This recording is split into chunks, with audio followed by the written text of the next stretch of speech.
You've probably been setting your tire pressure wrong your entire life, and it may be costing you money, wearing out your tires faster, hurting your fuel economy, and making your car handle poorly. According to the National Highway Traffic Safety Administration, only about 20% of drivers properly inflate their tires. That means roughly 8 out of 10 people watching this video right now are doing it wrong. I know what you're thinking. I set it to 32 psi, just like the sticker on the door says. What's wrong with that? The problem is that little sticker on your door jamb does not tell the full story. And the difference between what that sticker recommends and what your tires may actually need could easily cost you more than $300 every year in tire wear and fuel. Most drivers assume that number is the ideal tire pressure, but it isn't. That number is the minimum safe pressure required when the vehicle is carrying its maximum rated load. Car manufacturers calculate tire pressure based on a worst-case situation. They assume your car might be carrying 5 adults. They assume the trunk is full of luggage. They assume you could be merging onto the highway at 75 miles per hour with every seat occupied. So engineers calculate the lowest pressure that will safely support that full load without the tire failing. That number ends up on your door sticker. For most vehicles, it's somewhere between 30 and 35 psi. But here's the question they never ask. How often are you actually driving with your car completely full? For most people, it's just the driver, maybe one passenger, maybe some groceries in the trunk. That means your vehicle is usually hundreds of pounds lighter than the maximum weight engineers used when calculating that number. And that changes everything about the pressure your tires really need. I learned this lesson the expensive way.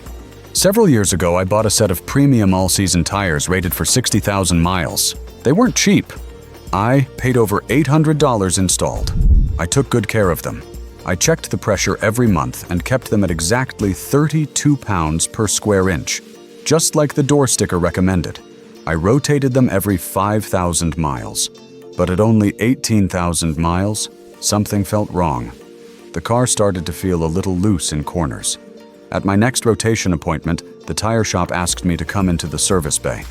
The outer edges of all 4 tires were completely worn down to the wear bars. The center of the tread still looked decent, but the shoulders were destroyed. The technician told me the tires were no longer safe. I couldn't believe it. These tires were supposed to last 60,000 miles, and they were finished at 18,000. I asked him what happened. He asked me one simple question. What pressure are you running? I told him 32 pounds per square inch, exactly what the door sticker recommended. He shook his head and said, "That's the problem." That was the moment everything I thought I knew about tire pressure started to change. The technician explained something most drivers never hear. When you run the door sticker pressure in a lightly loaded vehicle, the tire doesn't maintain its ideal shape. The sidewalls flex more than they should, and the contact patch spreads wider across the pavement. But here's the key point. When the tire spreads too much, the center of the tread can lift slightly, leaving the outer edges carrying more of the vehicle's weight. That means the shoulders of the tire are doing most of the work. They're gripping the road, they're supporting the load, and they're wearing down much faster than the center. That's exactly what happened to my tires. The edges were doing the job of the entire tread surface, and they wore out 3 times faster. Think about a balloon sitting on a table. If the balloon doesn't have enough air in it, the sides sag and flatten while the center lifts slightly. Your tire behaves in a very similar way. When pressure is too low for the load, it's carrying. And every mile you drive like that slowly grinds away rubber from the outer edges. After that experience, I started researching tire pressure much more closely. One thing quickly became clear. The correct pressure depends on the tire itself, not just the car. Every tire has a maximum pressure rating molded into the sidewall.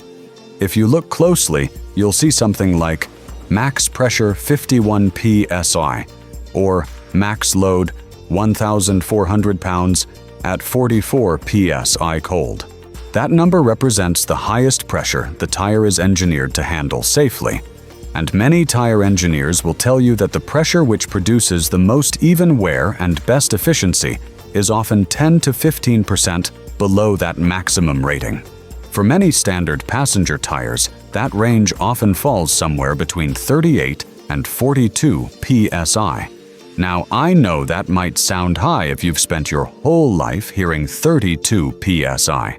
40 psi might sound like you're about to overinflate the tire.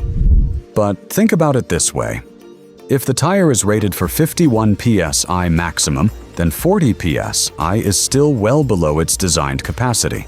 You're not overinflating anything. You're simply operating the tire closer to the pressure where it maintains its proper shape. Now, some people worry that higher pressure makes tires unsafe or uncomfortable. It's important to understand what overinflated actually means. A tire is truly overinflated only when it exceeds the maximum pressure listed on the sidewall. If your tire says max 51 pounds per square inch and you inflate it to 55 pounds per square inch, that's dangerous. 40 pounds per square inch in a tire rated for 51 pounds per square inch is well within the safety margin. Yes, slightly higher pressure can produce a slightly firmer ride on rough pavement, but on normal roads, most drivers barely notice the difference. After replacing my worn-out tires, I decided to experiment. Instead of 32 psi, I inflated the new set to 40 psi. Same brand, same model, same driving habits. The only thing that changed was the pressure. Today, those tires have over 35,000 miles on them, and the wear is perfectly even across the entire tread.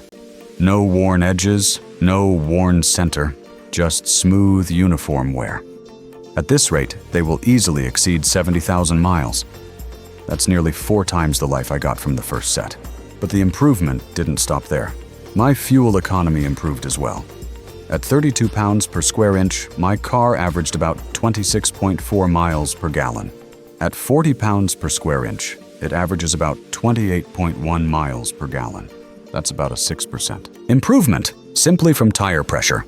Over 15,000 miles per year, that works out to roughly $130 saved in fuel. Combine that with longer tire life, and the savings approach $300 every year. And the car actually handles better. Steering feels sharper, and the car feels more stable in corners. But there's one important factor many drivers forget. Temperature changes tire pressure. For every 10-degree drop in temperature, tire pressure decreases by roughly 1 psi. So if you set your tires at 40 psi during an 80-degree summer day and winter temperatures drop to 30 degrees, you could lose about 5 psi without touching the tires. That means your 40 psi in August could become 35 pounds per square inch by December. This is why checking pressure regularly really matters. Not because your tire necessarily has a leak, but because seasonal temperature changes slowly reduce pressure over time. Some drivers assume their TPMS warning light will alert them if pressure drops, but that system is not designed for routine maintenance. It's designed to warn about dangerously low pressure. In many vehicles, the warning light doesn't appear until pressure falls about 25% below the recommended level. If your door sticker says 32 psi, the light might not come on until pressure drops to around 24 psi. At that level, the tire is already dangerously underinflated. Sidewalls flex excessively, heat builds up, and the risk of a blowout increases. That's why a simple tire gauge is still important. A good digital tire pressure gauge costs around $15, and it makes checking pressure quick and accurate. While we're discussing tire maintenance, let's also talk about nitrogen fills. Many tire shops offer to fill tires with pure nitrogen instead of regular air, often charging $5 to $10 per tire. They claim nitrogen maintains pressure better and extends tire life. But regular air is already about 78% nitrogen. Studies show the difference in pressure loss between nitrogen and normal air is usually about 1 psi over an entire year. For everyday passenger vehicles, that difference is almost meaningless. Instead of paying extra for nitrogen, most drivers would benefit far more from simply checking pressure once a month. Electric vehicles are a special case worth mentioning. Because of their battery packs, EVs can weigh 500 to over 1,000 pounds more than comparable gasoline vehicles. That extra weight places greater demand on tires. For this reason, many EV manufacturers recommend higher tire pressures, sometimes 40 to 42 psi. The same principles still apply. The additional weight just means the tires need a little more support. Before adjusting your tire pressure, there are a few important guidelines. Never exceed the maximum pressure listed on the tire sidewall. Always check pressure when tires are cold, preferably before driving. Adjust pressure slightly if the vehicle will be carrying heavy loads or multiple passengers, and monitor tread wear to see how your tires respond. A simple starting point is to try about 6 pounds per square inch above the door sticker recommendation and observe how the tires wear. Most drivers end up somewhere between 38 and 42 psi. Check pressure once a month and more frequently during seasonal temperature changes. Proper tire pressure can improve tire life, fuel economy, and vehicle handling. And now you know how to find the setting that works best for your tires. If this video helped you avoid wearing out an expensive set of tires too early, consider subscribing for more practical car tips.